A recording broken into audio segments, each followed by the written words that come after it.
I experienced bullying at the hands of my sister, was largely ignored by my parents, and ultimately decided to leave home at 18. Years later, they reached out to me, seeking financial assistance for my sister.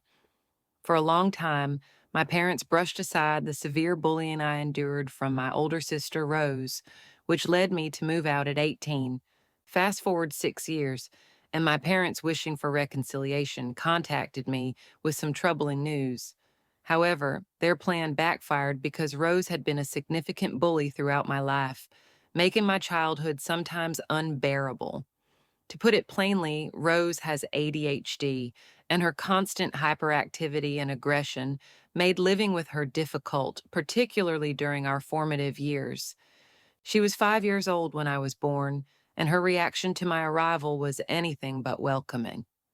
Always uncomfortable with the attention I received from our parents, Rose expressed her feelings through extreme tantrums whenever they spent time with me, as if my mere presence was an affront to her. My early memories are dominated by her behavior. She would snatch my toys without hesitation and turn what should have been joyful occasions into chaos. Birthdays, which should have been delightful, became scenes of mayhem as Rose would shout, cry, and stage dramatic displays of displeasure, completely overshadowing my celebrations. Instead of feeling special on my day, I often felt humiliated by her actions. As I grew older, Rose's bullying evolved into more targeted attacks. She would physically push me out of the way, sometimes for no reason at all, and other times even bite me with apparent intent to hurt. It became evident that her resentment toward me stemmed from feelings of jealousy and displacement. My very existence seemed to take away the spotlight she once enjoyed from our parents. Despite attempts by my parents to foster social relationships for her, playdates would often end in disaster, not only for me, but also for her, which I felt responsibility for mediating. I grew increasingly angry over the years, struggling to comprehend why she couldn't behave like others and control her emotions. I wished for a sister who would protect me rather than subject me to constant torment, but instead I felt abandoned by my parents, who were seemingly blinded by their affection for Rose. Every time I tried to voice my distress or explain how hurtful her behavior was, my feelings were dismissed. They insisted that I needed to understand Rose and be patient with her, expecting me to cater to her moods even when it came at the cost of my own happiness.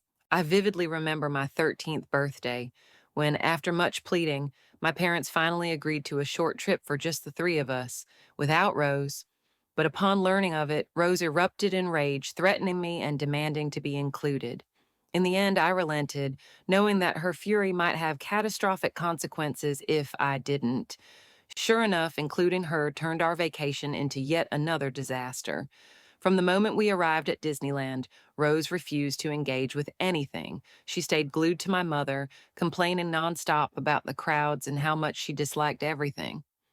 Her loud protests not only overshadowed the joy I had anticipated for weeks, but also forced my parents to separate, one taking her back to the hotel while the other stayed with me. My birthday ended in disappointment.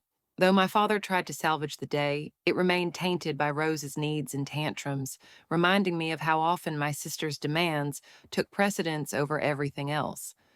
By the time I turned 17, I had grown weary of the ongoing bullying and the neglect from my parents.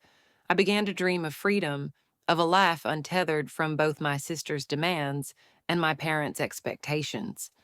I began applying to colleges, deliberately choosing those far from home. My parents reacted with fury when they discovered my plans. They accused me of selfishness, claiming that Rose needed me and that it was my responsibility as her sibling to stay with her. When I resolutely countered that I had no interest in being her caretaker, my parents revealed their true motivation for wanting me to remain. They anticipated using me as a future caretaker for Rose. In that moment, my world felt like it shattered. The thought that my existence had been reduced to a mere solution for Rose's care was haunting. My father's admission that they had only had a second child, me, so I could take care of Rose when they were gone, was a bitter pill to swallow. Even after realizing all of this, my mother insisted that I had a familial duty to adhere to, downplaying my feelings and dreams.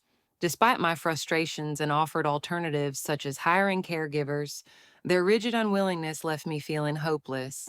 Ultimately, I focused solely on my college applications and disregarded their pleas. Once accepted into a decent college, I felt a glimmer of relief, only to be met with outrage from my parents.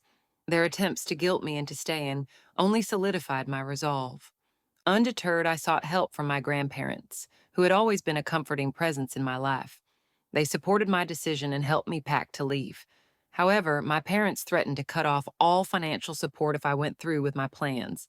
Despite that, I took out a student loan, and with my grandparents' help, I moved forward. College life proved to be a whirlwind of learning and adaptation. I juggled my studies with part time jobs to stay afloat financially. I even moved into a mode of complete self reliance, proud that I had built a life on my terms, even if that meant coping with my parents' absence. After graduation, I finally landed a great job and began repaying both my student loans and the support my grandfather had offered. As the years passed, I learned that life doesn't just heal wounds, it redefines them. I cultivated a closer relationship with my grandparents while keeping my distance from my parents. But then I started hearing unsettling news about Rose. Her bullying had extended to the neighborhood children, leading to severe consequences when she faced legal actions for her behavior. 6 years after our last communication, my parents called, stating they were at their wits' end with Rose and wished to reconcile.